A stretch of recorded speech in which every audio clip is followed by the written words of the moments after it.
everyone. Now I'm going to describe the province of Papua. Before that, I will introduce myself first. My name is Dwi Santio Manugraha.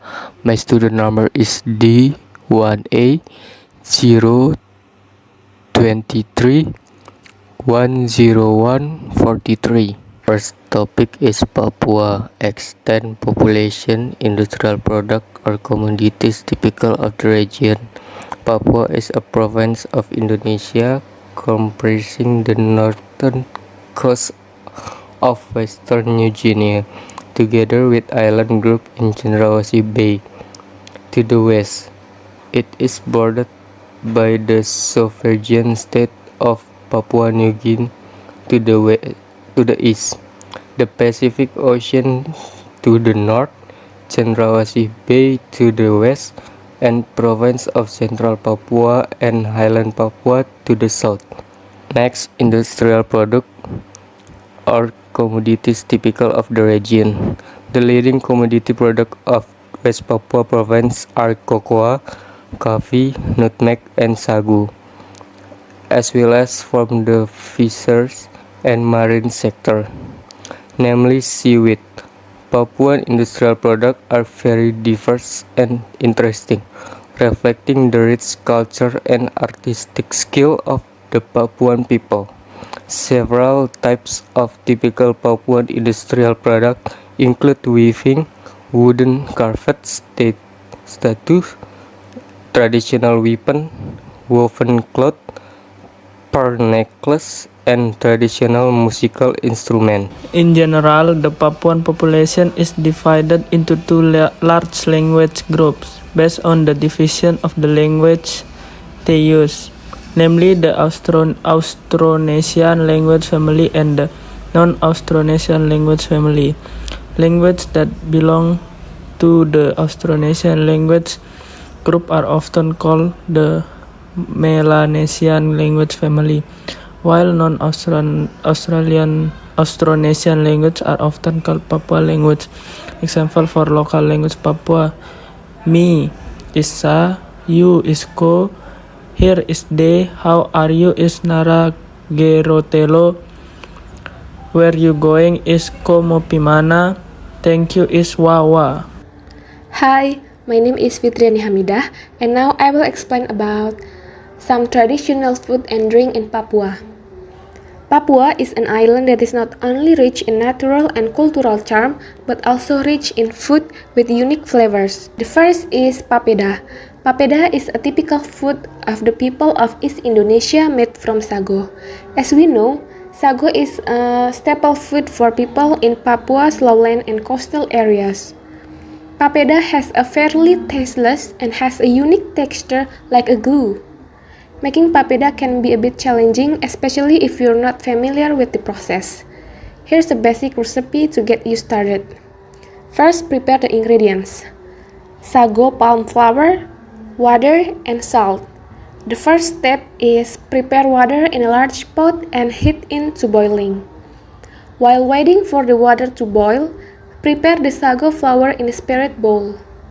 When the water boils, pour a little hot water into the sago flour while stirring quickly to prevent lumps. Gradually mix the diluted sago flour into the boiling water while stirring quickly. Cook this mixture over low heat until it becomes a thick, clear butter. Once cooked, add salt to taste to give the papeda its flavor, and papeda is ready to serve. And then the second is sago caterpillar satay. Sago caterpillar satay is a traditional delicacy from Papua where sago caterpillars are skewered, seasoned, and grilled to create a flavorful and protein-rich dish. The primary ingredients of this food is sago worms. These caterpillars are found in sago palm trees and are known for their high protein content. Here's an overview of how to make this unique Papuan culinary specialty. First, prepare the ingredients: sago caterpillars, skewer, and satay seasoning. The first step is clean the sago worms, and then the sago caterpillars are skewered on a stick or bamboo skewers. Prepare the satay seasoning, which can vary depending on personal preferences and regional tradition. Common seasoning include garlic, shallots, chili, salt, and sometimes a bit of lime or tamarind. The skewer and seasoned caterpillars are then grilled over an open flame or hot coals. Once cooked, the sago worm satay is ready to be served. Next is Ais Matua. Ais Matua is a cold dessert that originates from Papua, Indonesia. It features the fruit of of the matua tree as a primary ingredient. Ais Matua offers a sweet and refreshing way to enjoy the flavors of Papua, especially in the tropical climate of the region. Here's an explanation of how this refreshing Papuan drink is made. First, prepare the ingredients.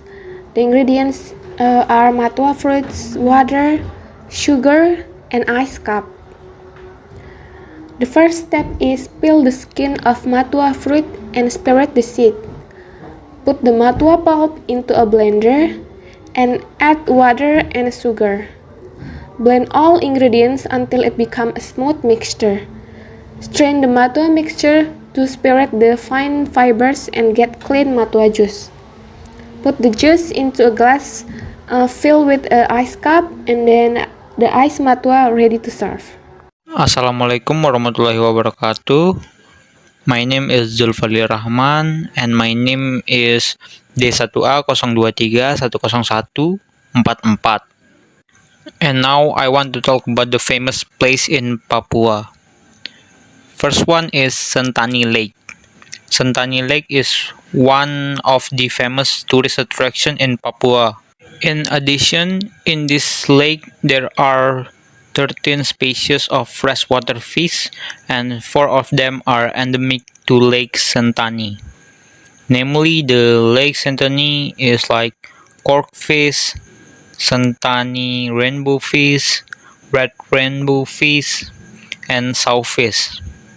And for transportation, we can use boat or water bus to reach Lake Sentani. There are also many inns to stay at, such as like Mercury Jayapura, Suni Garden Lake Hotel and Resort, and the others. At Lake Sentani, we can also do many things, such as swimming in the lake, which is very beautiful, eating sagu, papeda, and the other traditional food. And the second one is Raja Ampat Island. Raja Ampat Island is a famous tourist attraction not only in Indonesia, but Raja Ampat is also famous abroad because it has a variety of marine life. Of course, it is the main attraction for diving in Raja Ampat. This tourist spot has several famous diving spots such as like Manta Point, Mike Point, Sardine Reef, and Shark Point. Each has its own specialty. Besides the underwater beauty, Raja Ampat also offers the stunning landscape, white sand island, towering limestone cliff, and dense tropical vegetation create a beautiful and captivating landscape. If you want to go Raja Ampat, you can use a boat. There are also many hotels where to stay, such as like Gurara Dive Resort Raja Ampat, Agusta Eco Resort, and the others. Hotel price there start from 500k to 800 per night, and there we can do many things such as like a diving, snorkeling, trekking, and PI Nemo, and watch bird of paradise in Saporkan. That's all from me, and wassalamualaikum warahmatullahi wabarakatuh. My name is Juanda and my name is D1A02310118. The first Papuan traditional ceremony is the stone burning ceremony, which is a form of gratitude for the Papuan people. This ceremony is a tradition where Papuan people carry out a cooking ritual together. The burning stone ceremony is carried out to welcome happy news such as traditional marriage, births, coronation of tribal chiefs, and gathering soldiers when they are about to go to war. The Bakar Batu ceremony aims to give thanks, graduation, stay in touch, gathering relatives and relatives, welcoming happiness like a birth, traditional marriage, coronation of tribal chief, and or to gather soldiers to fight. The tradition of burning stones is generally carried out by island or mountain tribes, such as in the Balian Valley, Lenijaya, Nduga, Central Mountains, Bintang Mountains, Jayawijaya, Tolikara, Yahukimu, and the other. Burning stones is usually done by island tribes such as Nabir, Balian Valley, Paniai, Central Mountains, Bintang Mountains, and Yahukimu and Dekai.